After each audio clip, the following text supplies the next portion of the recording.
Thank you very much. Good morning, ladies and gentlemen. Well, what I would like to show you is what we realized until now. We are still working on our repository as it is, but of course there's always a way for improvement. But I think what we have done right now is very much in favor of all conveyancers and notaries, so they can use and they can see what kind of clauses people can use to have implemented in their contracts. It's especially for the CROBECO notaries in the home countries of foreign buyers. It's not just for any notary, because most notaries are not really that much updated with all the legal information from buying houses abroad. The main goal of our clauses repository is supporting the notaries by providing clauses to be used, and especially the main goal is to know what clauses are mandatory in receiving countries, and some optional clauses for sending countries are also involved in that matter. Well, what have we done? Until now we have made some preparations, and we started in January with some specs, some specifications of the system. What has to be in the system and what have we got to build. After building, we were of course testing this application and afterwards implementing it into the NetPro in April. And from that point we were starting to fill the system with clauses. And as we speak right now, some clauses are already inside the application, and from July we think it will be in production, at least for a great deal of use. What we have done also is starting a discussion platform. It's just very lean and mean. It's a discussion forum platform by SkyDrive, so all conveyancers but also the colleague registrars can have discussions about what kind of clauses need to be involved. The clauses from the Netherlands and Spain are already in the repository, and some of the Portuguese clauses are already in the system, but not as a final clause, just as a kind of draft of clause. And of course there's also, as Wim already stated, some English colleagues are already involved, and we're starting a discussion also about the clauses they were mentioning and they would like to have implemented in the deed.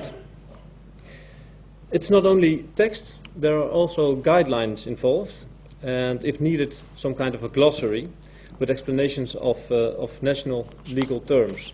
And that's important because otherwise you won't have knowledge about the legal system, and that's a very important great deal of the whole package. And from June we expect some comments and of course afterwards some approval of the draft clauses that are in the repository right now.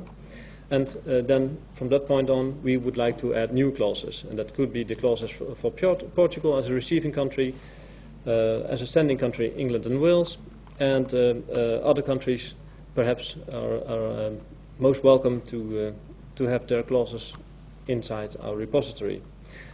And from that point on you can always have new comments and approval, and again add new clauses or just make some adjustments to the clauses that are already in the repository. Now, how does it work? After entering the repository you can select clauses by using different entries and different countries.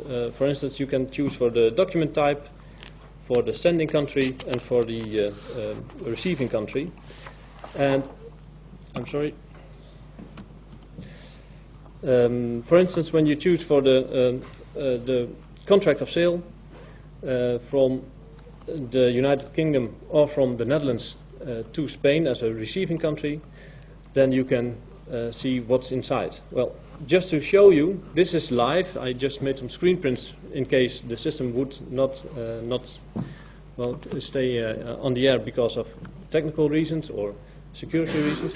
But this is the real repository of clauses as it is right now, and you can choose between a contract of sale, a mortgage deed, or perhaps even a certificate of succession, although that's not filled in right now. So when we choose for a contract of sale, from the Netherlands to Spain, so a sending country will be the Netherlands and receiving will be Spain, then you can view some clauses. And to view those clauses, you can see there are quite a lot. The first one is about the information about the notary, and here you see some of the guidelines. The notary's name has to be involved, of course, in the place where the deed is signed, and the clause text exactly on what should be or could be signed and drafted in the deed. You can also see the clause history, where you can find the information on all the specifications and all the adjustments that have been made. So that's just to see what has been involved already. Well, then you of course have the information about the buyer and the seller, and it could be a private person or a corporate body. That's not really a special item for it. And a power of attorney. And for the power of attorney, there are specific items that need to be involved in some countries. Others don't have that demands. But for instance, in Spain, you really have to add a lot of information about this power of attorney. The registrar needs to see the power of attorney. And that's different in Portugal and in the Netherlands, for instance. There, the notary can state that there is a power of attorney. He has to check it. That's of course by law. He has to check it, but he does not have to declare it, and does not have to mention that in the deed, and he should not have an annex in the deed as well. About the plot identification, that's also quite different. Each country has its own kind of identification right now for plots, and for the description about how to mention and describe the plot in the deed. And then there are some specific items like the title of a not registered plot. So it could be that there is an application to register a title from the seller to a plot, and that's done by a specific deed, and that deed has to be mentioned in the deed.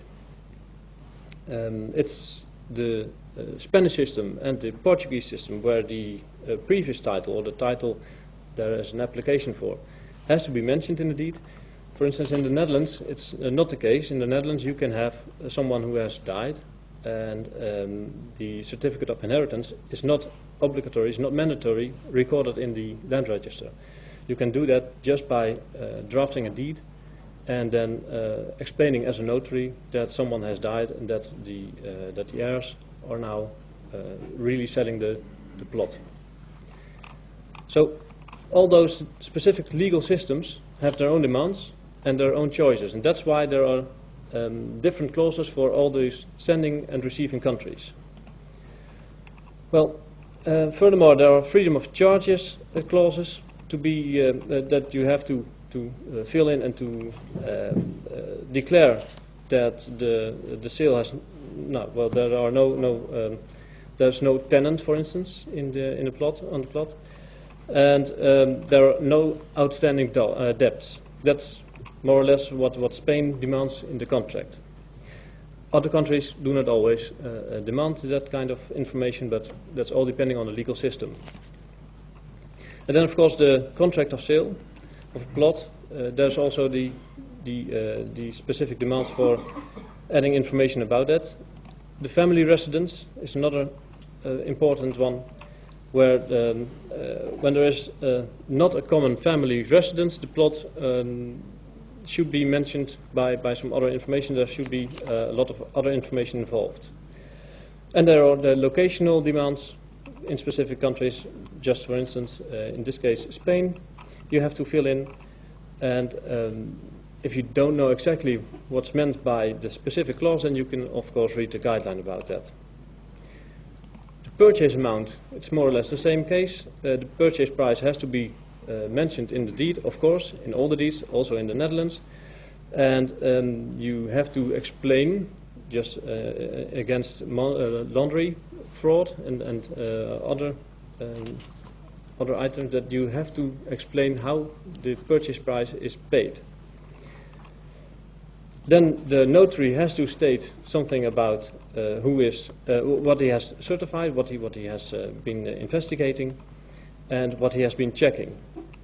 And afterwards, there is, of course, the capability of the juridical and notarial items that are involved. And well, there are a lot of other items in this specific repository. For instance, the translation is very important. In Spain, you need a translation by a sworn translator, or just a translation by the conveyancer if he knows the language more than enough. In the Netherlands, it's quite the same. Other countries, for instance, in Portugal, there you can just record a deed in English. So then you don't need a translation, unless the Portuguese registrar would not understand the English language. Well, next to that, and Mrs. Wallace already spoke about it, there are some clauses that are not mandatory, but are just clauses to protect the buyers from the foreign country.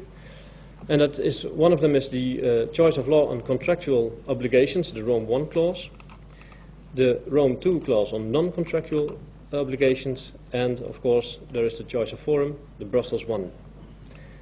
So these kind of clauses are very important. And when I go back to the entry of the system, then you can also see there are specific demands for the mortgage deed, and I'll just pick a few of them. Most important is, I think, the foreclosure regulation. Foreclosure in Spain has to be according to Spanish law, and that's also what we have in mind, just putting up and drafting this deed together with notaries, so that the Spanish system will be a very important one, of course, when the lex recite is involved. Well, this is more or less what we produced until now, and we will have a lot of other information in the system on a short basis. And what I would like to state is that we have already been very active during this process. It's only in the beginning of CROBECO 2, but what we're trying to do is to have it all into detail and broaden it by other clauses for other countries. So other countries, just like Portugal, Spain and the Netherlands, and of course England, quite welcome if you would join us with your own clauses, so you can make it applicable to have this whole CROBECO system used in practice. Thank you very much.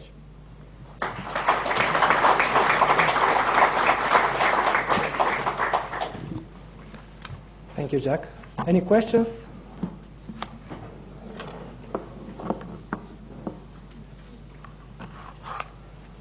Yes? I have just one question. Listening earlier to Mrs. Diana Wallace, I imagined how the things would work having an European land registry without actual cross-border issues. So it seems that we need a kind of common denominator for all the national land registry systems. I'd like to ask who is providing the clauses for the repository? Providing the clauses for the sending country is the country that is sending, so that could be the registrar. For instance, in this case it was the Netherlands. Mm-hmm. And of course we had some help by a Dutch professor, Professor van Erp. And for the receiving country, it will be the Spanish registrar who is in charge, because he has to accept the deed after all. Okay, thank you. Are there any questions?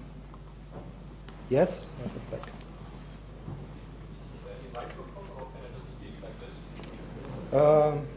go like this. As far as the cases that have been reported from CROBECO, I just wonder if so far it has been a single way going from Netherlands to Spain, from Netherlands to Portugal, or if there's also been the other way around.